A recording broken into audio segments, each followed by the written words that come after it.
స్వతంత్ర సమరయోధులు షహీద్ భగత్ సింగ్, రాజ్గురు, సుఖదేవుల వర్ధంతి సందర్భంగా ఈరోజు తెలంగాణ జాగృతి ఆధ్వర్యంలో కరీంనగర్లోని భగత్ నగర్ వద్ద గల షహీద్ భగత్ సింగ్ విగ్రహానికి పూలమాల వేసి నివాళులు అర్పించి వారు దేశానికి చేసిన సేవలను స్మరించుకున్నారు.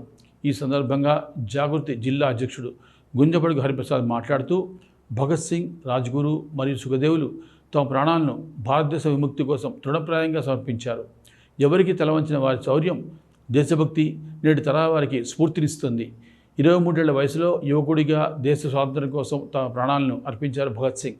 ఆయనతో పాటు ఆయన స్నేహితులు రాజ్గురు, సుఖదేవులను కూడా బ్రిటిష్ ప్రభుత్వం ఉరితీసింది. ఈ ముగ్గురు స్నేహితులు ఒకేసారి దేశం కోసం తమ ప్రాణాలను త్యాగం చేశారు.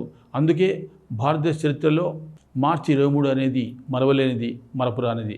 భగత్ సింగ్ కాసేపట్లో ఉరికెమ్మం ఎక్కుతున్న విషయం తెలిసి కూడా ముఖంలో కాసింత కూడా భయం, ఆందోళన లేకుండా మొక్కువని ధైర్యంతో ఉరికొయ్య ముందు నిల్చున్నారు. ముగ్గురు స్నేహితులు దేశం కోసం తమ ప్రాణాలను అర్పించడానికి ఎప్పుడో సిద్ధమయ్యామని వాళ్ళు నినదించారు. వారి సహవాసం నేటి తరం యువతకు ఆదర్శంగా నిలిచింది.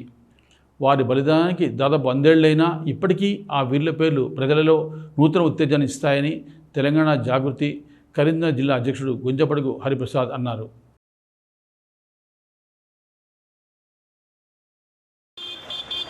భగత్ సింగ్ వర్ధంతి సందర్భంగా కరీంనగర్లో తెలంగాణ చౌక్లో భగత్ సింగ్ విగ్రహం దగ్గర ఈరోజు నివాళులు అర్పించడం జరిగింది.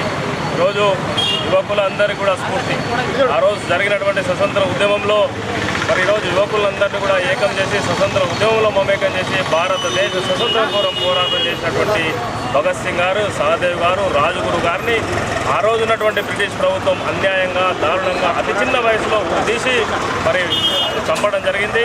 మరి వారు చేసినటువంటి త్యాగాలను ఈరోజు కూడా యువత స్ఫూర్తికి తీసుకొని మరి ప్రభుత్వాల మీద పోరాటాలు కానీ, జరుగుతున్న ఉద్యమాలను కానీ, ఆ రోజు స్వతంత్ర ఉద్యమాలు కానీ, మొన్న జరిగిన తెలంగాణ ఉద్యమంలో కూడా వీళ్ళందరినీ కూడా స్ఫూర్తి తీసుకొని ఉద్యమాల్లో మమేకమైనటువంటి యువత దేశ అభివృద్ధి కోసం, దేశం కోసం పనిచేస్తున్నటువంటి వాళ్ళను స్మరించుకోవడం కోసమే ఈరోజు ఇక్కడికి రావడం జరిగింది.